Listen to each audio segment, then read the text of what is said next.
停止维修的决定完全正确，未来战争属于无人机，而非这种钢铁棺材。近日，俄太平洋舰队前司令阿瓦基扬死上将的冷峻断言，似乎为库兹涅佐夫号航母的命运定下基调。在技术断代、国库亏空的背景下，这艘躺在船厂锈蚀8年的巨舰，似乎已经彻底沦为俄乌冲突下的牺牲品。那么，俄罗斯真的要放弃苏联时代仅剩的唯一一艘航母，在失去库舰后，又会对俄罗斯带来怎样的影响？7月11号，俄国防部一则消息彻底让俄罗斯军迷炸了锅。据俄消息报披露，国防部已暂停库兹涅佐夫号的维修改造，海军与造船集团正评估其拆解报废的可能性。尽管官方未正式宣布，但船厂工人描述其现状：油漆剥落，设备瘫痪，如同被遗弃的钢铁坟墓。消息传出，俄罗斯举国震荡。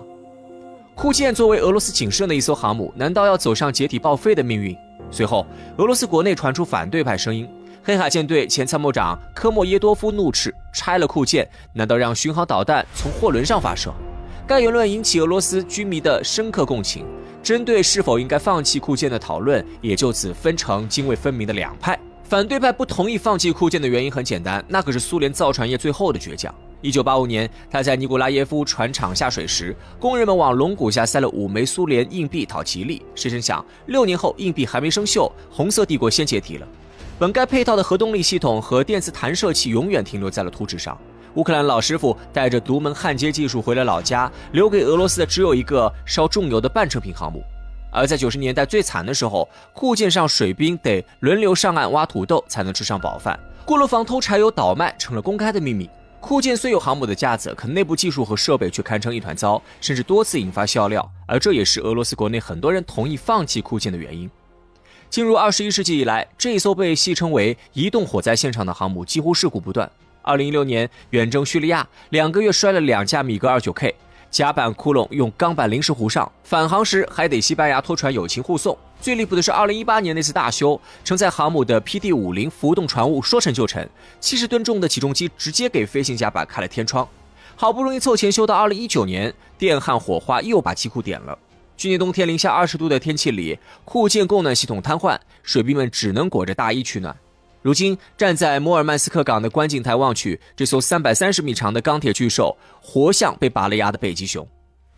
生意人报最近曝光的库舰维修账单更是看得俄罗斯人血压飙升。2016年预估的800亿卢布预算，到2022年已经滚雪球变成了2400亿，足够造3艘新护卫舰。最讽刺的是，原本给航母升级的经费，现在变成了特90坦克的装甲钢板。一切迹象都已经表明，实际上的库舰早已濒临被放弃的边缘，哪怕它是俄罗斯最后一艘航空母舰。而导致俄罗斯不得不挥泪告别这艘庞然大物的根本原因，无外乎技术与经济2个层面。库舰不得不被放弃的最直接原因，莫过于俄罗斯修缮航母的技术严重断代。莫斯科郊外的涅瓦河畔，一群船长老师傅对着他苦笑，苏联时代造他的乌克兰老师傅现在正给土耳其军舰拧螺丝呢。这一幕正是库舰技术断代的缩影。这艘巨舰的心脏问题早从1991年苏联解体时就埋下了祸根。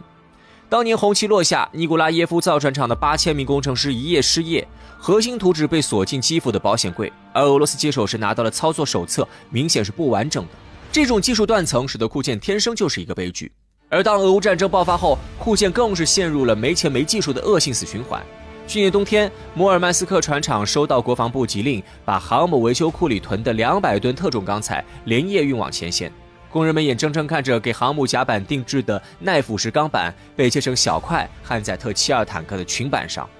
压倒库舰财政的最后一根稻草是贪腐。2023年，俄联邦安全局突袭联合造船集团办公室，查获的账本显示，采购航母锅炉零件的预算比市场价高出470%，而审计员在仓库只找到3箱劣质螺栓。涉案经理的游艇上搜出了一个纯金航母模型，舰岛部分用钻石镶着库兹涅佐夫字样，这玩意儿的实际价值比真航母的锅炉还贵。对此，俄罗斯海军论坛流传的段子一针见血，给航母买油漆的钱够刷红场10遍，结果现在甲板掉漆掉得像斑秃。于是到了现在，当技术断代遇上战争，库舰连拆了卖废铁都成了奢侈选择。土耳其废钢商人去年报价3.2亿美元收购航母，但拆解专家估算，光安全拆除舰上12枚花岗岩反舰导弹就得花1.1亿，更别说那些含放射性物质的苏联老式电子设备。与此同时，俄罗斯的无人机工厂却热火朝天。奥伦堡州的天竺葵2无人机生产线24小时连轴转，工人们戏称造1000架无人机才抵得上1架舰载机的钱。将军们当然知道怎么选。至于那艘300多米长的庞然大物，别说出港执行任务，甚至连拆卸卖废铁都无人问津。库舰被放弃早已不是一个选择题，而是无力的事实。哪怕丢失了这艘唯一的航母，将会对俄罗斯带来一系列影响。从俄罗斯的实际情况来看，丢了航母的连锁反应远比库舰本身的作用性还要大。2022年，黑海舰队旗舰莫斯科号巡洋舰沉没，若库舰再报废，俄海军在地中海的威慑力怕是要归零。海军老兵们忘不了2016年叙利亚海岸的震撼，当库舰的苏33战机呼啸升空时，美国驱逐舰后撤了20海里。如今同样的海域，土耳其勘探船正大摇大摆钻探油气，俄海军唯一能派出的只有2艘冒黑烟的1000吨级护卫舰。失去库舰，于俄罗斯而言更糟的是政治颜面扫地。去年联合国5常闭门会议上，英国代表一句某些国家该把安理会席位让给印度了的调侃，让俄外交官摔门而去。这事被外交政策杂志曝光后，俄网民在军事论坛吵翻天。没有航母的5常，那就像伏特加里掺白开水，看着像酒，喝起来要命。连非洲盟友都在打退堂鼓，苏丹原定租给俄军的红海军港项目，最近悄悄改成了中国级装箱码头。西方军事观察家们则是早拿好放大镜等着看戏。五角大楼最新报告把库舰维修进度做成死亡倒计时图表。北约海军上将们聚餐时最爱开的玩笑是，等俄罗斯人把航母拆了，我们就送乌克兰2艘2手护卫舰当贺礼。这种误判正在变成危险现实。德国议会此前通过的35亿欧元对乌军援清单里，原本犹豫的反舰导弹数量突然翻倍。提案议员直言，反正俄国人没航母拦截了。俄罗斯对此的反制策略是打造库舰替代品。海军司令部去年宣布要造2栖攻击舰激浪号，结果设计图曝光时被军迷发现，舰岛造型山寨法国西北风级，飞行甲板尺寸却缩水 20%。总设计师辩解，这是俄式创新。直到消息报扒出真相，船厂焊不了超宽甲板钢材，只能削足适履。更讽刺的是，太平洋舰队最新接收的沙波什尼科夫元帅号护卫舰号称能搭载舰载无人机群，结果去年演习时海鹰10无人机刚起飞就被海浪拍在海里。如今克里姆林宫西翼办公室的沙盘悄悄换了布局，北冰洋沿岸新增数十个导弹锦标识，黑海区域却撤掉了航母模型。有分析认为，这预示着俄罗斯的战略收缩，但明眼人都能看出俄罗斯的无奈和心酸。身为全世界最早拥有航空母舰的国家之一，曾几何时，苏联海军比谁都清楚这一庞然大物的重要意义。然而时过境迁，在技术与财政的双重封锁下，在港中静默生锈早已成为库舰必然的下场。当辽宁舰正驰骋于太平洋远海的关岛附近时，它曾经的姊妹舰却一步步走向被铁锈腐蚀、被拆掉的命运。这艘巨舰的陨落不仅代表着俄罗斯航母技术的溃败或军费的枯竭，更是俄罗斯海洋霸业的关键性转折。无人机或许指向未来，但航母在俄罗斯国防事业版图的重要性不可替代。站在这一角度再去品味阿瓦季扬茨的发言，似乎多了份无奈。斯大林，苏联历史上色彩最鲜明的一位领导人，也是外界评价严重两极对立的一位国家元首。他领导苏联实现了工业化，带领苏军赢得对德法西斯战争的胜利，因此受到社会主义世界万千群众的追捧崇拜。但与此同时，他又是苏联大清洗运动的主导者，其铁血冷酷的作风甚至让自己的亲人都感到胆寒。尤其在晚年，身边人对他的恐惧大于崇拜。那么斯大林晚年究竟有多残暴？斯大林成为苏联总书记，手中权力无限，但斯大林能否严谨慎重地使用权力，我心里没底。这是列宁晚年病重期间眼看国家大权落入斯大林手中后发出的由衷担忧。从现实结果来看，列宁的忧虑不无道理。1924年1月21号，随着列宁与世长辞，斯大林正式接过苏联国家大权，并由此走上了一条高度集权统治道路。斯大林个人高度集权的一大表现是将党政军3权归于自己一身，将个人凌驾于所有组织和个人头上，并打着集体的名号，不断将权力向中央、向自己手中收缩。1920年起，斯大林就是苏维埃主席团的成员。1922年4月3号，斯大林又被任命为苏共总书记。列宁担任这个职位期间，总书记的权力并不大，可当斯大林上台之后，一切都变了。斯大林开始以总书记的身份接过党中央的日常工作，实际上掌控着党和国家各方面的权力。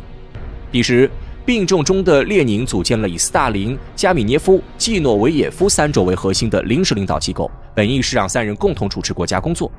但由于斯大林的强势做派，再加上其身背政治局委员、中央委员等各种领导人头衔，另外两人的权力不断被剥离。三人领导小组很快成为斯大林一个人的天下。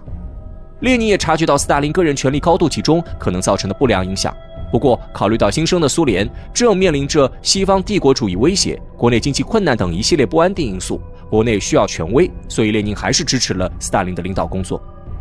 然而殊不知，正是这次妥协给斯大林后续的权威统治埋下了伏笔。1924年初，列宁离开人世，其试图推动的苏维埃领导体制改革骤然停止，斯大林个人高度集权问题的解决也没了后文。列宁去世后，斯大林迅速将所有大权收归一身，同时斯大林还借助列宁逝世与纪念活动大搞对列宁的个人崇拜。或许斯大林推崇列宁的初衷是为继承列宁主义事业，但在推动塑造对列宁的个人崇拜过程中，客观上也必然掀起一股对斯大林的个人崇拜之风。毕竟斯大林被视作列宁主义的继承人，个人崇拜愈发加强了斯大林的高度集权，斯大林的权威得到空前加强。然而不久，这种模式便显化出了恶果。30年代后期，纳粹党在国际社会掀起的腥风血雨，并在许多国家培植起间谍力量。动荡的国际形势，再加上风声鹤唳的社会氛围，让猜疑心极重的斯大林在苏联掀起了一场声势浩大的肃反运动。1936年7月29号，斯大林下达了有关季诺维也夫反革命集团的密信，由此来拉开大肃反运动的序幕。以季诺维也夫为首的16人苏共领导集团被斯大林送上审判法庭。很快，所有被告全部被判处死刑，执行枪决。苏联内部的动荡被德国纳粹间谍机关捕捉到，他们利用弥漫在苏联全国上下的怀疑氛围，伪造文件，制造了苏联国防人民委员会图哈切夫斯基元帅与德国军部秘密联络的反间计，并假借斯洛伐克侦探机构透露给斯大林。被蒙在鼓里的斯大林震怒，立刻下令逮捕了包括图哈切夫斯基在内的7位苏联军区将领，并执行枪决。随后2年时间里，苏联高层人心惶惶，11位副国防级别的将军，80位最高军事委员会委员，8位海军上将，2位军方元帅，以及90%集团军将领，3.5万名军官被清洗掉。肃清运动除针对军方各部领导人，还将矛头对准了社会各大阶层。1937年7月2号，斯大林下达命令，大部分从前流放到西伯利亚和北方的富农、刑事罪犯是形形色色的反苏罪魁祸首。依照斯大林的命令，这批本就处于改造和服刑中的人员迎来了第2轮审判。被审判者分为2类，一类是立即逮捕并予以枪决的，另一类是应在集中营监禁8至10年的。2类人中，斯大林都下达了一定限额，要求各省区必须逮捕、处死一定人员。按照斯大林的规定， 25.9 万人被逮捕， 7.3 万人被即刻处死。当然，这并不是完整数字，因为斯大林的肃清名单中并未罗列出全国所有地区，且命令下达后，各地又要求增补追加名额。此外，一些被镇压者的家庭成员也被连累遭到流放或监禁。1937年，斯大林又将矛头对准边疆地区的不可靠分子，对其展开了大规模驱逐政策。其中最大一次行动莫过于将远东边疆朝鲜族人全部迁移至哈萨克与乌兹别克境内。据统计，自斯大林下达命令起，短短几个月内就有17万朝鲜族人流离失所，被驱赶到异国他乡的苦寒之地。时间来到1938年，苏联迎来肃反运动大恐怖时期。苏联政治局一再扩充镇压富农、刑事犯名额，并不断扩大肃反军体。到后来，波兰人、德意志人、芬兰人、伊朗人等军体纷纷登上斯大林的清洗名单。从1938年2月至8月，苏联政治局的肃反限额上涨了9万人，被就地枪决的人员根本数不清。人人自危的社会环境，国内外媒体的疯狂造势，让苏联境内的怀疑气氛和告密活动不断恶化。到后来，但凡历史上有过任何污点的人，都会被拉出来整治、逮捕、镇压。据统计，至少有130万人在这场肃清运动中被判刑，68.2万人被直接枪决。斯大林发起的这场大清洗造成的后果是极其严重的，影响也是非常深远的。他从上到下打击了成千上万积极建设社会主义的民众，这是对苏联社会主义事业的一次重大摧残。后来，苏联在苏德战争前期墨守成规、谨小慎微，不敢冲破禁锢进行改革，以至于遭遇惨败，与这场大清洗运动造成的后遗症密切相关。而苏联国内形成强大的保守主义，社会发展模式走向固化，以至于最终走向崩溃，同样与这场清洗运动脱不开关系。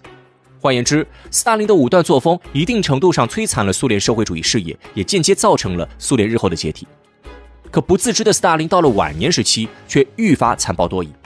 毫无疑问，斯大林握有至高无上的权力，他的一句话可以轻易决定人们的生死，同时他的一个眼神也会让身边的亲密战友不寒而栗。迟暮之年，斯大林的残暴做派、多疑性格发展到了令人胆寒的地步。临终前不久，他更是被诊断出患上狂躁性恐惧症。吃饭时，每一道菜都需要别人当面尝过他才会吃。身边多年来侍奉左右、忠心耿耿的下属，他也一个信不过。斯大林身边最为人熟知的2大公顺人物波斯克列贝舍夫、弗拉西克，后来全被他解职送进监狱，甚至就连自己的医生斯大林也常常怀疑。